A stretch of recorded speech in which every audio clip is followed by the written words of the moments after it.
You awake in the morning by the sound of an emergency alert. There's no phones, power's out, and you're thinking, is this it? Is this war, a grid down, cyber attack, or maybe all three? The shit has hit the fan. The first 24 hours and what you do next is key.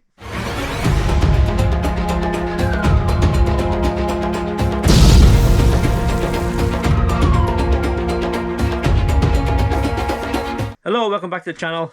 Thanks for taking the time out to yet again tune in and check the videos out. The shit has hit the fan. So today's video, we're going to run through some steps that I take in the first 24 hours of a SHTF situation. Whether it's war, World War III, some sort of grid down, blackout situation, civil unrest, cyber attack, wherever it is, you wake in the morning, power's off, communications are off, something's happened, the shit has hit the fan, hasn't it? And this video is what steps I would take in the first 24 hours. And I've broken it down into 6 steps and used this, an acronym. Love an acronym, don't I? And we're going to run through the steps I would take, as I said, in the first 24 hours. What you do could be completely different, but this is what I do. So we'll look at each individual step as we go through the list. Now, before we get going into the video, believe it or not, there's a lot of people who view the videos who are not actually subscribers. Yes, you wouldn't believe it, would you? But yeah, there are people out there who are obviously not subscribing to the channel, but still watching the videos. Are they stupid or something? So if you are one of them guys who are not subscribing to the channel, please think about subscribing. It's free of charge, obviously, and you do get notifications when new videos come out. So if you can, like, subscribe, it will help the channel grow and spread the word. Right, let's get back to the video. Get on with it. So as I said before, the shit has hit the fan. This video is all about the first 24 hours of a SHTF situation that you might find yourself in and what steps you can take for that initial period. So I've come up with an acronym, ATSTEP. There it is. And as I said before, this is just what I do. If you've got something completely different sort of plan altogether, please put it in the comments below. I'll be interested to see what you think and what you do. So the first one on the list is A, and that's for assess. Assessing the situation, gathering information, gathering intel. What has actually happened? First thing I do is go around and make sure the family is okay. Make sure, obviously, the wife, kids, pets, whatever's in your household, make sure everybody's okay. You know, they're all fitting well. Then once you know the family's okay, it's finding all the information you can gather. You know, is it war? Is it cyber attack? Is it blackout? So, TV, is it working? Is there any news broadcasts on? If the TV's not working, electric's out. What about radio? Battery operated radio, wind up radios. Phones, are the phones working? Landlines, mobile phones. If there is a signal or the network's up and running, can you phone someone to find out what information you can gather? Whatever you can do to find out any information on what's going on, the better. So this would be my first step, is to gather as much information as I possibly could with the resources I have. Again, make sure everybody in your household is okay, no one's injured. If the power's out, like I said, no TV, no internet, no phones, then get a radio, hopefully some sort of emergency broadcast, and then try and find as much information as you can. Information is key, isn't it? You can't make a plan or do these things without having all the relevant information you can get. So that was the first on the list, assess. Assessing the situation. So next on the list is T, take action. So once you've assessed the situation, you know everybody in your immediate family is okay, and you've got some sort of information on what's going on, then it's taking action. What do you do next? What's the next steps you take? Now, obviously, this will depend on what sort of situation you find yourselves in, but so for this scenario, we're going to say there's no power, there's no phones, there's no communications other than your radio. So it could be World War III, it could be just a total blackout, it could be, like I say, nationwide cyber attack. So my next step in this sort of situation would be securing my water. Now here at home, I've got a borehole, which is our own water supply, but that's pumped underground using electric. When the electric goes off, obviously that won't work. But I got a 4,500 litre water storage for that water, and that goes into a pressure vessel. So I got so much water under pressure in that tank. But once that water in that pressure vessel is gone, obviously there's no pressure to push that water into the house. So what I do is get any spare large pots and pans, fill them full of water, even fill a bath up if you've got plenty of water under pressure, until that water is just a trickle at the taps. Then you know you've got plenty of water to use, for the next 24 hours. Then the next action I take is securing my food supplies. If the power's out, you're talking fridges, freezers. Don't worry about your tins, your dried goods, your non-perishables. Don't worry about those. It's your stuff in your fridges and freezers you've got to think about. Now, if you want to see a video where I go further in depth with my steps I take during a blackout, check that video out. So that covers more steps in that video if you want to check that out. So my last actions on would be securing my emergency supplies. So, you know, your torches, your candles, your blankets, your water purification. Gather all them supplies up so they're close at hand. As I said, I do go into this a little bit more detail in a previous video, so check that out. So there we are. That's that category done. Take action. I take 3 steps in here, and that's securing my water, securing my food, and securing my emergency supplies. Now, next one on an acronym is S, and that's for securing your home. Now, securing your home could differ depending on what sort of disaster or threat there is. If it's nuclear threat, World War III, dirty bomb, then you've got to take a lot more steps than perhaps if it's just a grid down or blackout situation. And depending on what sort of home you're in, will obviously depend on what sort of steps you can take. Obviously, these are my steps, so this is what I do. But just bear in mind, your steps could be different. So the first thing I do, because we're in a bit of a woodland, is lock the main gate. So I lock the main gate, no in and out of that gate. It's the only entrance into the compound or homestead. Then the next thing I do is securing my windows and doors.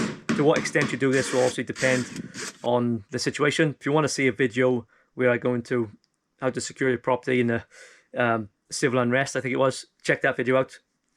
But I take them sort of steps again. You know, in a serious SHTF situation. SHTF, I think I was right. The shit has hit the fan. So yeah, securing your windows and doors. Again, if it's World War III, threat of nuclear, dirty bomb, I'd also seal up the windows and doors with obviously tape and polythene. But if you go to that sort of extreme, it will obviously depend on what sort of information you can gather at the very start, isn't it? When you assess the situation. So once I've secured windows and doors, perhaps you think about drawing curtains or blackout blinds, whatever you've got in the house, especially if you're in a really urban environment. You want to make sure your family's protected. You don't want people prying into your house, especially if you're fully prepared and you've got plenty of equipment there and supplies. You don't want people looking in and seeing what you got. Now, the last one of this is just say for really serious situations like total breakdown society, World War III, whatever it is, you know, nuclear attack, and that's get yourself into the safest room you possibly got in the house.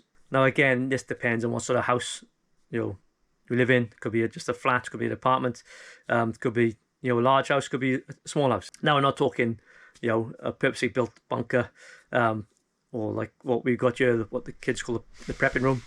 But it could just be a room in the middle of your house, which is furthest away from any external windows and doors, where you feel the most secure. So there's S on the list, and that's for securing your home. Whether it's locking your gates, locking your windows and doors, boarding them up, sealing them up, get yourself into some sort of safe room, draw all the curtains, whatever you can do to make yourself and your family safe and secure in that sort of situation. So we assess the situation, we've taken action, we've secured a home. The next thing I do in this first 24 hours of an SHTF situation is take stock. So what do I mean by take stock? Well, have a look at supplies. You know, if you've got supplies at home, have a look what you've got. So have an inventory of all your, say, your food supplies, your water supplies, even things like your batteries, your torches, your candles, all the supplies you've got. Make a list, take stock of what you've got and what you may need, what you're short of. And then obviously once you've got your list, you can formulate a plan on what supplies you need, what you may be short of, and with the supplies you've got, how long you can stay in that situation. And also by taking stock of your supplies, you're checking equipment, making sure your equipment works. You know, it could be your water purification equipment, it could be your wind-up radios, it could be your comms equipment, whatever equipment it is, power banks, making sure they're working.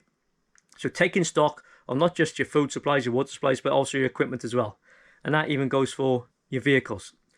Does your vehicle still work? If there's an EMP, is your vehicle fried? You know, does the car not work? If you're thinking maybe bugging out in the future, you know, a vehicle would be pretty handy in that sort of situation, wouldn't it? You know, better than walking. So making a list and taking stock of the supplies and equipment that you got at home will aid you, as I said, to formulate a plan on your next moves. But it also maybe relieve a bit of stress knowing that you're okay for, say, a few days or at least for the first 24 hours anyway. So there we are, that's taking stock. These are the immediate actions I would take. So assessing a situation, taking action, securing your home, and then taking stock of your supplies. So the next one on the acronym is E, and that's for establishing communications. So once you're happy that your family, your home, your supplies are all squared away, the next step for me is establishing communications with other family members, neighbours or friends. Hello, anyone there? Now, how you do this will obviously depend on the situation. If you've got CB radio, like I have, and you know the neighbour up the road's got CB, which he has, you can communicate that way. You go communicate to them, establish communications, see if they're okay, see if they need anything, find out any further information, as much information as you can get. Now, if it was safe to do so, you know, unless we're under direct nuclear attack, I'd probably venture out to close family members, say my sisters, a couple of miles up the road in either direction, taking with me perhaps a CB or handheld walkie-talkie, so we can keep them communications going, see if they're all right again, see if they need anything, see if they need any help, and you know, or vice versa. And then once we establish them communications, obviously we can keep each other informed on what's going on. If anybody gathers any more information, they can pass it on. As I said before, information is key for formulating any sort of plan, and getting that information via communications would be my next step. Reaching out to family, neighbours, friends, and establishing that communications network where we could all gather and share information, and if needs be, call for help. So, nearly there, and on the last one on the list just about. So again, we've assessed the situation, we've taken action, we've secured our home, we've took stock of our supplies, and we've established communications. Now, before we go into our last category, and just to say, I am going to do future videos on this. So this is just what I do in the first 24 hours. The next video will be perhaps 72 hours, and then future videos will be maybe a week, month, or perhaps even a year down the line. Who knows? So stay tuned for that. So again, this one's just what I do in the first 24 hours. The next video will be 72, and then we'll do longer periods of time as and when. Okay? So if you like this sort of content, stay tuned. Yes, yes, yes, yes, yes, yes, yes, yes, yes. So what is the last one of our acronym at step? Well, that's P, and that's for planning ahead. So what do I mean by planning ahead? Well, it's making a plan for your next moves. Are you in a situation where you may need to bug out?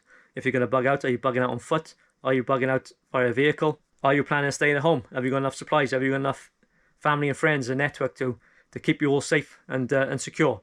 So having a plan would be my next step, and I think it's a crucial step to have in any sort of SHTF situation. Now, what plan you actually formulate will depend on all the other categories you've gone through. Obviously, from assessing the situation, taking action, taking stock, securing your home, all of them come into play in what sort of plan you would make or formulate for your next moves. And obviously, don't just make one plan. Have plan A, B, and C. So, your plan A could be, if you had to bug out, we're bugging out with a vehicle. You check the vehicle, it works, it's got diesel in it or petrol, and we know we can jump in that vehicle and go. But then you realise, after gathering some information, the roads are closed. So that plan is scrapped. So have a plan B and maybe plan C. Have a plan on where you're going. If you are bugging out, where are you actually going to go?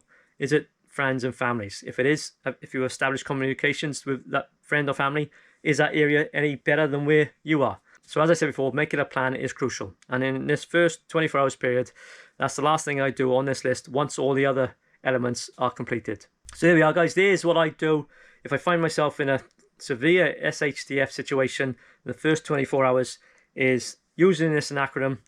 I'd assess the situation, take action, secure my home, take stock, establish communications, and formulate a plan ahead.